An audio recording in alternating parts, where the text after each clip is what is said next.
was born on a ranch in rural Oklahoma and became one of the most famous and popular people in the world. He started off as a trick roper in traveling rodeos, then spent many years in the Ziegfeld Follies. His humorous comments on the news of the day soon made him a famous Cracker Barrel philosopher, and he gained a wide audience as a radio commentator, newspaper columnist, and movie star.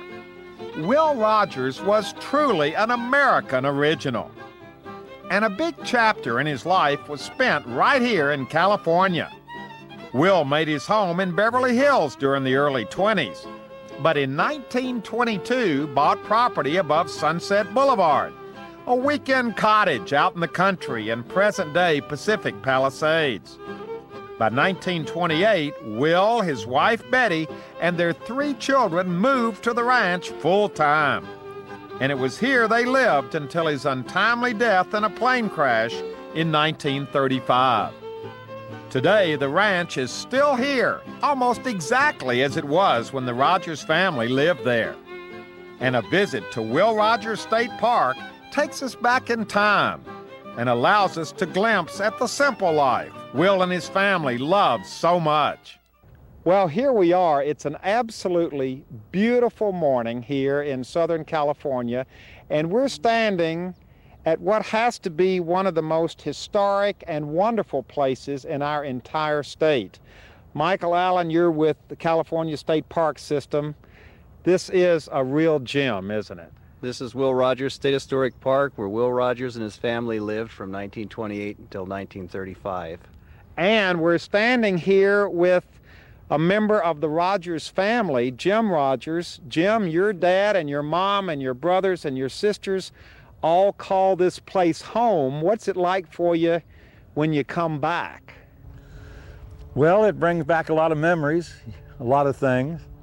I know at the time Mother gave it to the state, everybody wasn't in quite full accord, but it was her wish and her desire, and as the years have gone by, it was a wonderful thing, and I'm so very thankful that she did. Because what it has done has opened up this wonderful place that was a personal family place for you, and allowed Californians and people from all over the world to come and see the way the family lived. To see other people coming here and enjoying it, it's a real pleasure, a real thrill, because we love this place. We had such a wonderful time here, and it's great to see other people enjoying it, to see the use of the polo field, to see people riding around here, walking around here, seeing the house. It makes you feel very good. Oh boy, now we're inside. What would this was the main room. This was it. There were originally 2 bedrooms down here, another one back there. The kitchen is over here, and that's all there was. Yeah. This room, you might say, from the wall there, and that was a bedroom and a bedroom in back of it. So really, we could camp out here. We could stay here over a weekend or Christmas vacation, or something like that. So it was originally built kind of as a camp. Well, just a place to stay, yeah. And Mother, we had sold the house in Beverly Hills, had torn it down for the termite fight. And for the what? We found termites in our Beverly Hills house. And they looked for termites, they found more and more and more until they tore the whole house down. So you were kind of forced to move out here. Bill and I and Mary never knew for sure whether Dad imported the termites or not, because he wanted to move out here. And that was a good excuse. That's when we built that house and actually moved out. Full time. Full life. We lived for about 7 or 8 months in the Beverly Hills Hotel in a cottage while this house was being finished. Now, looking around in here, is all of this kind of the way it looked? Pretty much. Mother went to Barker Brothers, and she got on a Monterey furniture kick. And she bought all kinds of Monterey furniture. She loved that. And you can see it all over in this room. It was in the bedrooms. We used a lot of Monterey furniture. Mother thought that was neat. Can we walk around here, Michael, and see some of this? Because there's a lot of beautiful... Now, this is like This is the Monterey piece here. This couch. Monterey type, yes. This is another one. All of this furniture right here. Most all of it. These three big chairs.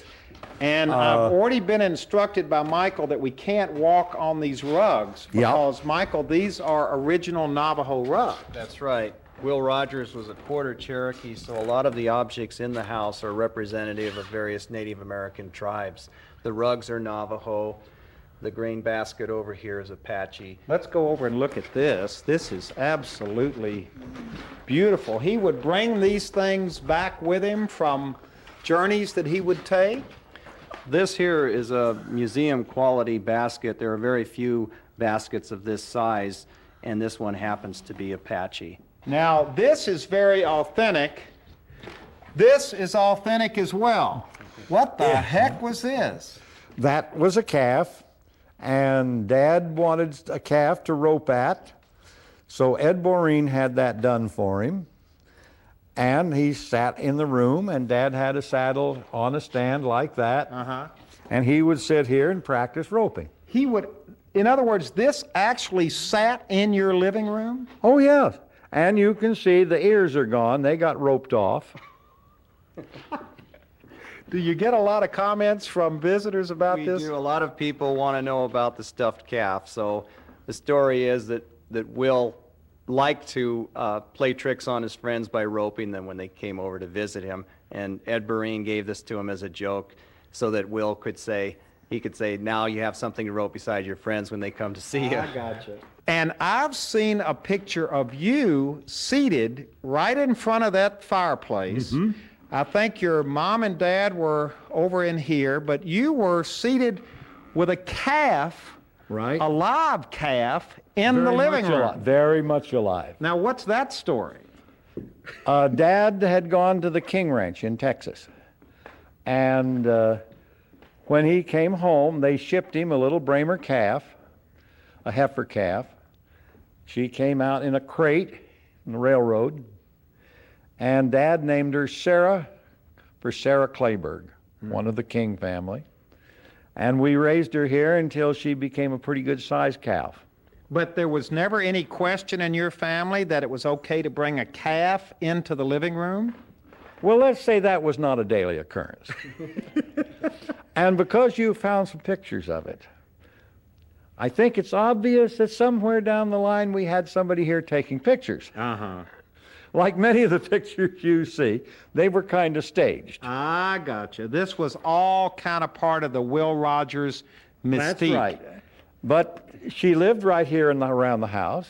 She was very gentle, and we did bring her in occasionally. Yeah. Well, I got to tell you, this, when you look up here, Louis, this almost looks like it's very rustic. It's almost barn-like. There's nothing fancy about this place. It is very barn-like. And if you had to maintain it, you'd find out how barn-like it is. You agree with that, Michael? That's true. By the way, I wanted to point out the animal skins. These are skins that were given to Will by big game hunters that were friends of his. Will was not a hunter. He didn't like to hunt. In fact, Will didn't even own a gun. So I just wanted to point that out, that these are gifts that were given to Will. Will Rogers did not own a gun. No. He's a cowboy without a gun. I'm trying to get the vision of your dad maybe sitting with you all sitting around telling you all stories about some of his adventures. Would he report back to you when he would come back from these places? Dad was a very strange man. He never reminisced. The things I learned from him and heard from him were things like when I was growing up, and I'd be sitting on a horse and put my leg over the saddle horn. And he'd look around and he'd say, "Jim, if Papa saw a cowboy doing that, he'd fire him." That meant get your bloody leg back down where it belongs. Yeah. But that's the way he told you things. He was a gentleman, wasn't he? Yes, in many ways. He could lose his temper too. But no, he wasn't a man that reminisced. He never told a lot of stories about himself growing up, his dad, or anything else. Most of them I've heard from other people. Yeah. He never used to preach much either. And he never talked much about his work. So when he came home, he came home. Oh, that's right. When he was here, he was here. Yeah. And the only thing we did have every night, don't care what goes on, Amos and Andy comes on. On the radio. Amos and Andy were a must in this house. Now we're back outside under the veranda here, I guess you'd call it, and this is a beautiful, there's a fireplace here. It was just kind of a little patio area here. That's right. This was a patio, and we always had a big table in front of the fire. And when the weather was nice and so forth, we would eat out here a great deal. We used to barbecue out here. My mother had the bright idea, I think she got it from maybe a drive-in or something, an awning that is up here, and you can pull it across. Oh, look. You're right. This awning could be pulled right across here. That's right. That was Mother's idea. She had that. The other thing, you're close to the ocean here, and you know, you get a lot of fog, and you get a lot of damp evenings, and it was kind of nice with that and the big fire here, and it made it very nice to sit out here. We love to sit out and eat. Now we've come upstairs to visit, I guess this was ground zero right here, wasn't it, Jim? This was your dad's office, his study. Yeah, more or less you'd call it that. This was his room. He had a few things in here. Had his typewriter, his desk, all of his things. One thing I might mention right now, you don't see any filing cabinets. He never had a gag file. Really? He did not keep a lot of copies of things. So they were spontaneous? They No, were but in they his stayed head? in his head. And as a kid, were you in here a lot, or was this kind of off limits because it was Dad's office, his study? Well, it was really off limits most of the time because we didn't want to come up here. Why not? Why? Yeah. You know, watching a man, I don't care how clever and talented he is, write a column on a typewriter, it's sort of like watching paint dry. Mm-hmm. Very exciting. So this is where he would write his column, right up A lot here. of times, yes. Actually, he wrote his columns all over. He wrote them in his head. Mm-hmm. He'd saddle up a horse, go for a ride. He'd come back and he'd have several ideas for columns. And he'd work them out there. Then he'd come in and he'd just bang them out. Mm-hmm. But he had them all in his head before he started. He worked very, very hard. And look what we've got up here, Michael. You've got, are these really a pair of his They're boots? Will's boots, size 9.5. Everything in here is original. This is really a national treasure. Yeah, Will Rogers' study. I'm just looking over here at this wonderful, this sculpture here, the pictures on the wall. It's really got a wonderful feel to it. Yep. Now that's a bronze that he sent back from Russia on his first trip over there. Now we're taking a look at a room that I don't think many people get a chance to see. This has to be one of the most unusual places in the house, Jim. Yeah. Although most houses have them. Well, I know, but they don't have something like this. What's the story on this? How did your dad come up with this? This is like a wraparound shower here with the water coming out all around you. That's right, and vague recollection is, I can't say this for sure, but that I believe came out of a shower in the Beverly Hills house, and they put it in here. Now, did you ever That take a is this shower one. in there? Yes, I have, and it's not all as shiny as it looks. What do you mean as shiny as it looks? Well, It's you've not all got it's cut water out to coming be? out in all kinds of directions, and I kind of prefer the one on top. Now, years ago, this was where my room was, Down here? down here, with a bathroom in between and Bill's room next. I thought this was your mom's This sitting room. This part here was. Uh-huh. Then she decided to open it up, put a piano there, and made a nice living room out of it, which nobody used. But you tell people on the tour that this kind of reflected Mrs. Rogers' taste That's in right. here. This, Mrs. Rogers wanted this to be a combination family room, music room, and library, and Mrs. Rogers was also a music teacher. She played piano, she played mandolin, violin, and banjo. She's very refined and elegant. You know, we don't hear that much about your mom, do No, we? you don't. And there was a real story there as well. Well, I have to say it this way, as Bill and Mary and I have said all our lives. If it hadn't been for Betty Blake from Rogers, Arkansas, you'd never seen a Will Rogers. Really? She was responsible for... 99% of it, believe me. Really? In Yeah. what way? What do you mean? The encouragement, she pushed him on to do things, kept him on a good track. She was, I guess you say, a helpmate. She was way more than that. Didn't just help him, she packed him a lot of the way. And Mother was so supportive. She turned her whole life over for Will Rogers. And she was very successful in doing it. A wonderful woman. Very strong, very determined, and always stood in the background. But boy, she was there. Huel, now is a good time, I think, to mention the fact that if it wasn't for Mrs. Rogers, this would not be a state historic park. It was because of the vision of Mrs. Rogers in 1944 that she deeded this over to the state of California. That's why the public is able to enjoy it today. Yeah, and the tours are going to start in just a few minutes. That's right. They come through here. We continue our own personal tour here given by Jim Rogers. Jim, we're standing here under this wonderful old tree looking out at the polo field out here. What Right. in the world was this connection between your dad and polo? Well, he got the polo bug, and I don't know for sure, probably it was before 1915, because that's the year I was born. And he was already playing then, so I guess about 1914. He played a little bit.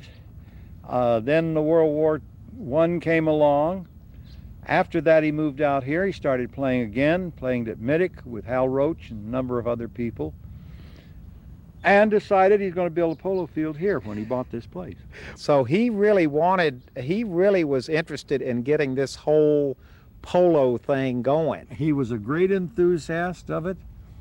He worked very hard on and for many of the schools that had polo projects, you know, Arizona State, New Mexico Military, Culver, so on, Stanford. And that was one of his things. Isn't that interesting that a cowboy from Oklahoma would be interested in polo? Well, he loved polo. Yeah. And if you've ever played a lot, if you like a good horse and you like a little excitement and a little fun, it's a whale of a game.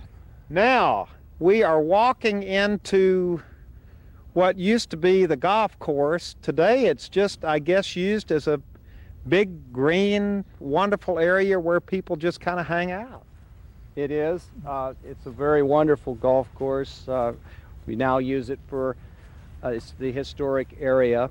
Is it still used as a golf course? No, you don't play golf here anymore. I didn't think so. We got some of the sand traps. Oh, look, those are the original sand traps over there. There are sand traps there, yep. A couple up here.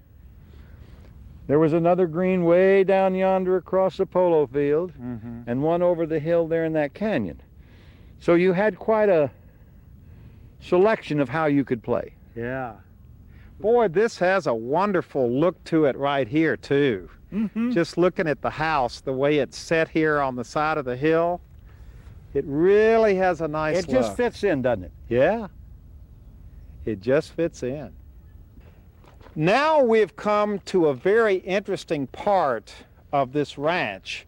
Explain exactly where we are now, Michael. Well, right now we're standing in front of the historic barn. That's what Will called it. Although it's a barn, it's larger than most people's house. Boy, that is a beautiful, beautiful building, and that's a historic building in itself. It is historic. There's a rotunda with 19 stalls, and this barn was actually disassembled and purchased from San Fernando Valley. Will brought it over here and reassembled it. Well, we still got horses here, That's right. and we've still got, what was this out here? Well, this is one of the historic riding rings. Will had a lot of roping and riding rings, and across the way over here was historically, that was the hay barn, and then on the other side of those trees you can't see the house, but that was the foreman's stables and the mule barn. So there was a lot going on back yeah. in the back of the ranch as well. More back here than any place. What was Really? going on back here? Well, we had all the horses. We had some cattle here most of the time. We had a bunch of goats. And this is where we roped and where we rode. And most of us spent most of our time at the barn. I have seen a lot of photographs and a lot of old movies of you and your brothers and your sisters and your friends out here looking like you're having a ball. We did. It was a great place to live. Really great. So would a normal day you just get out and ride around and... Well, used to have, with 3 of us playing, we had somewhere between 15 and 18 head of polo horses. Somebody had to exercise them, and I used to get that job most of the time. We used to come up here and rope a lot. We used to just ride. And speaking of roping, we brought a guy up here today. Howdy, how you doing? Fine, thanks. Huell Hauser. Well, nice to meet you, Hugh. Introduce yourself to everybody and tell everybody why we invited you here today. My name is Tom Marr, and I've been a docent here for a number of years now. And I entertain the guests when they come, mostly children, and show them the kind of roping that Will Rogers used to do. And you got into this roping because of Will Rogers. Absolutely. I came here, it was about the time I retired with my wife, and I saw the movie of Will Rogers made in 1925, and I couldn't get over it. I said, Is "What's that the man?" movie called The Roper? The Roping Fool. Yeah, now that's the movie where I saw that movie. He was walking down a street doing a rope trick, walking in and out of the rope while he walked. The running Texas skip. He was actually walking real fast and doing it, and he was great at the Texas skip. So he was really a very good roper. Probably one of the best trick ropers. There were a number of good ones, but he was one of the best. Well, let's see a little bit. We're standing, look at this barn, by the way. Look at the ceiling. This is a beautiful, beautiful, did you call it the stable? What did you call it? We called it a barn. Well, let's take a look at what you're doing. Are we going to do some Will Rogers tricks? I'll show you some of the tricks that Will used to do. He used to enjoy, and they all have names, so I'll tell you what the names are while I'm doing it. Okay. And this first trick is called the butterfly. It's one turn on each side. The butterfly. Yeah, and then you take it around the back there, and it's called an arrowhead. You take it around this side, same kind of thing. Now this is called an arm juggle. He did all tricks like that. Oops, I'm sorry. Well, even Will Rogers didn't do them all perfectly all the time. Will Rogers loved horses. In fact, one of his favorite sayings was, "There's something wrong with a man that don't like a horse." Is that the way he would have said it? Very much. And he said it in many different ways. Yeah. Well, we're standing here with two of these good old horses. And what are we going to do, Lisa? What are we getting ready to do? What kind of an adventure are we going to have to kind of end this day at Will Rogers State Historic Park? We're going to take you up the trail to Inspiration Point so you can see the city and all the beautiful mountains that we have surrounding us. The Santa Monica we've got a Mountains. lot of acreage here. How big is this park, Michael? It's 186 acres. Originally, it was about a 400-acre ranch. Boy, this is beautiful country up here. Yes, it is. It's the Santa Monica Mountains behind us on the right. And we're approaching Inspiration Point. Now, all of these points have names to them? Well, I think they do. This one's Inspiration Point, and you have a view of the city and the ocean and Catalina when it's a clear day. But And this today- is your job. This is my job. I get paid to ride horses. Okay, we're back up here, fellas. We came up on our own. We left you Flatlanders. We let y'all come up here by car. we came up the way your dad would have come up, That's Jim. right, and you look good up there. Well, how would he have used these trails? How would he have traversed this country? He just rode all over. And he found a different way, so they built another trail. So would But he enjoyed have, riding, and he enjoyed looking around and looking at the country, and then he could get off by himself and think. what would he have done? Just head out on his own up through here? Yeah. And he liked to look at country, and if we jump a couple of deer, he'd watch them, or any other wildlife, the birds and so forth. But he liked to be alone and get away from everybody. No phone, nobody bothering him. And then he could think, and he'd lay out his story ideas. While he was riding up in these very yeah. mountains? Mm-hmm. Well, we remember him. Thank you, sir. I'm glad you do. He was quite a man, wasn't he? That he was. And his spirit And a lot of lives on. people will say to me, you know, how is it living with a man like that, a famous man? I don't know, he's the only one I ever lived with. I never lived with anybody else. The only father I ever knew, but I couldn't have asked for a better one. He was really, to me, he was a great guy.